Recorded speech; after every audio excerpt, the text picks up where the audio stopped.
आप सभी का स्वागत है चैनल ओम नॉलेज में। आज हमारी जो सीरीज़ चल रही है स्विच गियर प्रोटेक्शन की, उसी सीरीज़ का अगला ये वीडियो हम लेकर के आए हैं। इसका टॉपिक है इंट्रोडक्शन टू रिले।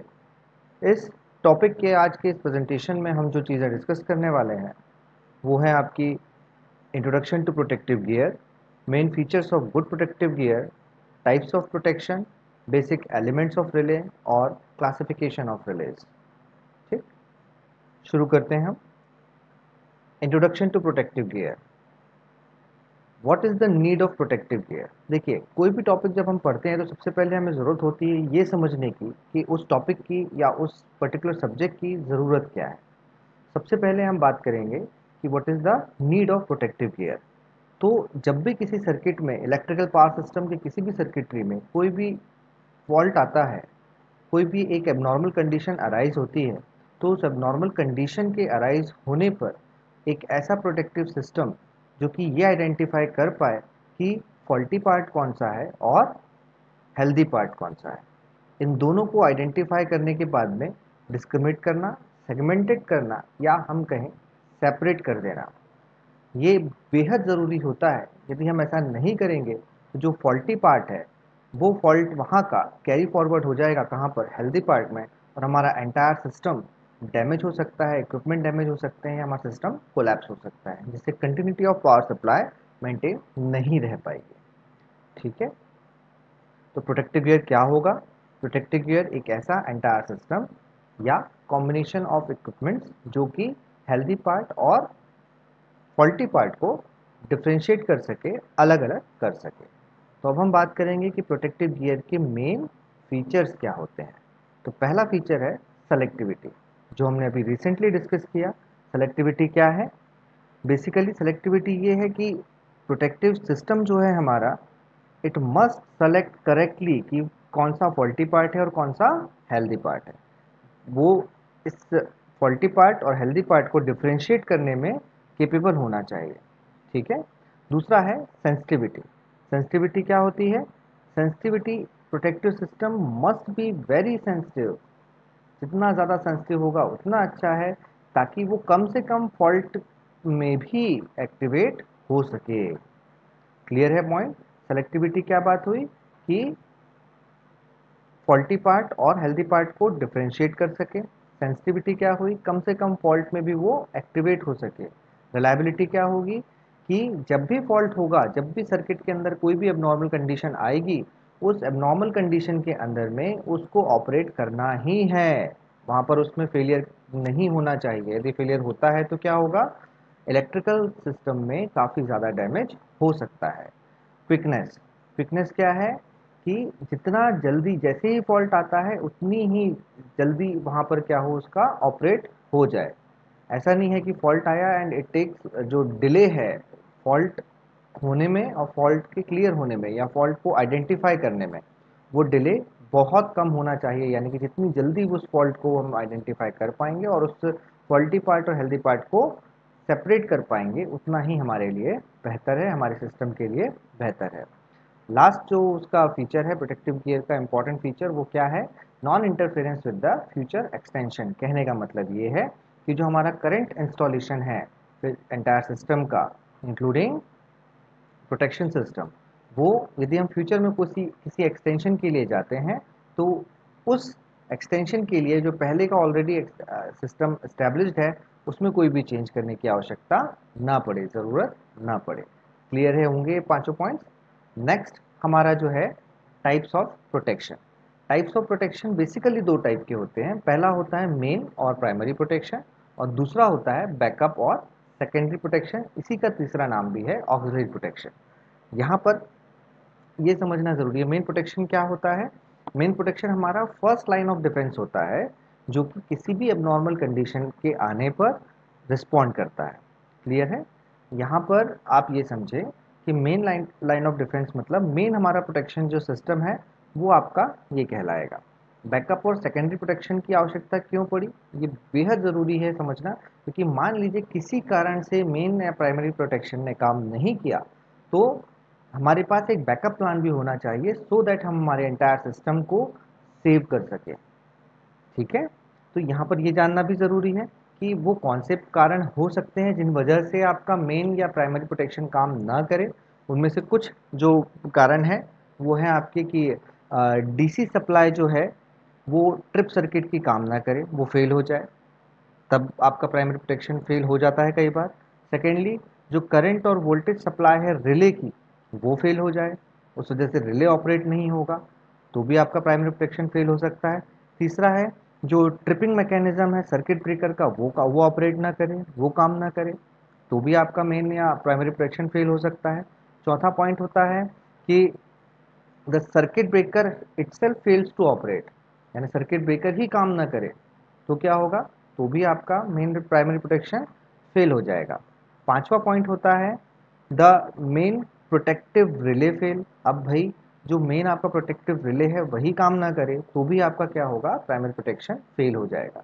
यहाँ पर एक बात और समझना ज़रूरी है कि जो सेकेंडरी या ऑक्सिलरी प्रोटेक्शन है, वो सेकेंडरी या ऑक्सिलरी प्रोटेक्शन में हम क्या कर सकते हैं, हम जो प्राइमरी प्रोटेक्शन में हमने सर्किट ब्रेकर यूज़ किया है हम उसी को लेकर के हम बना सकते हैं, या फिर हम entire separate system auxiliary protection का हम वो इस्टेब्लिश करते हैं। तो ज़्यादा रिलायबल कौन सा होता है कि हम entirely second line of defence हम एंटायरली डिफरेंट क्रिएट करें। ठीक है, इसके बाद में हम बात करते हैं कि elements, basic elements of relay क्या होते हैं। यहाँ पर आप देखेंगे सेंसिंग एलिमेंट में जो इनपुट आ रहा है, ये सेंसिंग एलिमेंट जो है पहला पार्ट है किसका, रिले का, फिर आएगा आपका कंपैरिजन एलिमेंट और तीसरा है आपका कंट्रोल एलिमेंट। तो सेंसिंग एलिमेंट क्या हो करेगा, सेंसिंग एलिमेंट का दूसरा नाम क्या होता है आपका मेजरिंग एलिमेंट। बेसिकली ये क्या करता है, मेजर करता है जो हमारी इनपुट क्वांटिटी है या हमारा इनपुट सिग्नल है उसको मेजर करेगा, ठीक है, कि वो कितना है। कंपैरिजन एलिमेंट यानी कि ये जो मेजर्ड क्वांटिटी है आपकी इनपुट सिग्नल की उसको कंपेयर करेगा किसी स्टैंडर्ड वैल्यू से या कहें प्री डिफाइंड वैल्यू से, दोनों को कंपेयर करेगा, और यदि वो वैल्यू एक्सीड कर रही है, ठीक है, या अ, उसमें वेरिएशन है जो कि एक एबनॉर्मलिटी को रिप्रेजेंट कर रहा है, देन वो क्या करेगा, एक कंट्रोल सिग्नल जनरेट करेगा जो कि क्या करेगा, ट्रिप करेगा या आपका अलर्ट करेगा। यानी कि कंट्रोल से एलिमेंट के बाद में जो आपको आउटपुट दिख रहा है एरो, वहाँ से कहाँ जाएगा, वो या तो ट्रिप सर्किट को जाएगा या सिग्नल सर्किट को जाएगा। क्लियर है। तो बेसिक एलिमेंट रिले के क्या क्या होते हैं, पहला है सेंसिंग एलिमेंट, फिर कंपैरिजन एलिमेंट, फिर कंट्रोल एलिमेंट। क्लियर। तो यहाँ पर सेंसिंग एलिमेंट क्या कर रहा है, फिर से रिपीट कर रहे हैं, सेंसिंग एलिमेंट क्या कर रहा है कि मेजर करेगा, इनपुट क्वांटिटी को मेजर करेगा, देन कंपेयर कर रहा है, देन कंट्रोल से हम क्या कर रहे हैं, एक्चुएटिंग सिग्नल जनरेट कर रहे हैं। ठीक है। Next, classification of relay.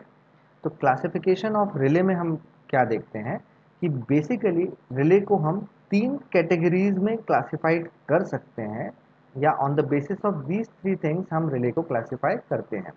पहला हम कहेंगे according to construction and principle of operation, secondly है अकॉर्डिंग टू एप्लीकेशन, थर्ड है अकॉर्डिंग टू टाइमिंग कैरेक्टरिस्टिक्स। यहाँ समझना है कि ये जो तीन बेसिक क्लासिफिकेशंस हैं, इन तीनों क्लासिफिकेशन के सब डिविजन्स भी हैं काफ़ी सारे, तो इनको हम देखते हैं आगे। पहला है आपका according to construction and principle of operation. ठीक है, इसके अंदर में टोटल इतने सारे आपके फर्दर क्लासिफिकेशन है। इसका नाम है पहला इलेक्ट्रोमैग्नेटिक अट्रैक्शन टाइप रिले, इसके अंदर में फिर दो टाइप हैं, अट्रैक्शन आर्मेचर टाइप और सोलेनॉइड टाइप। फिर आएगा आपका electromagnetic induction type relay, electrodynamic type relay, moving coil type relay और थर्मल टाइप रिले। ये सारे के सारे किसके टाइप हैं, construction and principle of operation की टाइप हैं। ठीक है। सेकंड आएगा according to application, over voltage और ओवर करंट या ओवर पावर रिले, ये भी एक टाइप है एप्लीकेशन के हिसाब से। फिर अंडर वोल्टेज हो, अंडर करंट या अंडर पावर रिले। फिर डायरेक्शनल और रिवर्स करंट रिले और डायरेक्शनल और reverse power relay. Next differential relay और डिस्टेंस रिले। 6 वैरायटी किसमें है आपकी अकॉर्डिंग टू एप्लीकेशन रिले के क्लासिफिकेशन में। Next is according to timing characteristics, instantaneous relay, definite time lag relay, inverse time lag relay और inverse definite minimum time, जिसको हम आईडीएमटी के नाम से जानते हैं, ये रिले भी इसी का टाइप है। ठीक है, इन सारे रिलेज के बारे में हम आगे कंटिन्यू करेंगे। आज के लिए इतना काफ़ी है। देन ये हमारा रेफरेंस है जिससे हमने ये सारे के सारे कंटेंट्स जो हैं वो लिए हैं। ठीक है, जल्दी से हम एक बार रिवाइज करना चाहें तो रिवाइज कर सकते हैं। क्या क्या हमने डिस्कस किया है आज के दिन में? Protective gear, main features of good protective gear, types of protection, basic element of relay, classification of relay. Need of protective gear क्या आपने बताया, क्यों ज़रूरत पड़ती है कि हमारा इंटायर सिस्टम जब भी कोई नॉर्मल कंडीशन होती है तो हम क्या कर सकते हैं, उसमें उसको सेफ गार्ड कर सकते हैं। ठीक है, नेक्स्ट ये सारी चीज़ें क्या हैं, उनकी फीचर्स हैं किसके, प्रोटेक्टिव सिस्टम के, सेलेक्टिविटी, सेंसिटिविटी, रिलायबिलिटी, क्विकनेस और non interference with future extension. Selectivity क्या होती है कि relay should be able to differentiate between the healthy part and faulty part. Sensitivity क्या है, छोटे से फॉल्ट में भी उसको सेंस कर सके। रिलायबिलिटी क्या है, बिल्कुल 100% ऑपरेट करना ही चाहिए। क्विकनेस क्या है, जितनी जल्दी ऑपरेट कर सके उतना बेहतर है। Non interference with future extension क्या है, जो एंटायर स्ट्रक्चर हम पहले बना देंगे उसके फ्यूचर डेवलपमेंट करने के बाद में उसमें कुछ भी चेंजेस करने की ज़रूरत ना पड़े।